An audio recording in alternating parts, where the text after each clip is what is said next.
శౌర్య అక్షయ్‌ని తీసుకుని కిచెన్ దగ్గరికి వస్తుంది. సింక్ దగ్గర బోలెడన్ని ప్లేట్లున్నాయి. వాటిని కడగాల్సింది నువ్వే కదా అని శౌర్య అక్షయ్‌తో అంటూ ఉంటుంది. నేను దీక్ష తీసుకున్నాను, అలాంటివన్నీ చేయకూడదు అని అక్షయ శౌర్యతో అంటూ ఉంటుంది. కారణాలు చెప్పి ఎగ్గొట్టొద్దు అని శౌర్య చెప్పడంతో ఇక అక్షయ ఆ ప్లేట్లన్నీ క్లీన్ చేయడం కోసం వెళ్తూ ఉంటుంది. అప్పుడు అవని వచ్చి ఆగమ్మ అని చెప్పి అంటుంది. మరోవైపు సుజాత వేదవతి దగ్గరికి వస్తూ ఉంటుంది. వేదవతితో మాట్లాడుతూ ఉంటే అప్పుడు నిహారిక వచ్చి ముందు నీ చెల్లెలు బుద్ధి గురించి ఆలోచించు అని చెప్పి అంటూ ఉంటుంది. దాని బుద్ధికి ఏమైంది బంగారం అని సుజాత అంటుంది.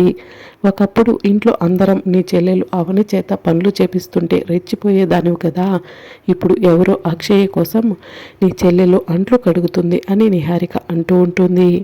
ఆ మాట విని సుజాత కోపంగా అవని అలా ఎందుకు చేస్తుందో ఇప్పుడే తేలుస్తాను అని చెప్పి అవని అవని అని చెప్పి కిచెన్లోకి వెళ్తుంది. అప్పుడు అవని గిన్నెలు తోముతూ ఉంటే పెద్దిరాజు హెల్ప్ చేస్తూ ఉంటాడు. అక్షయ శ్రీకర్ పక్కన నిల్చుని చూస్తూ ఉంటారు. ఇక అవని సుజాత వైపు చూడగానే ఎవరో అక్షయ్ కోసం నువ్వు పనులు చేయటం ఏంటి అని సుజాత అంటుంది.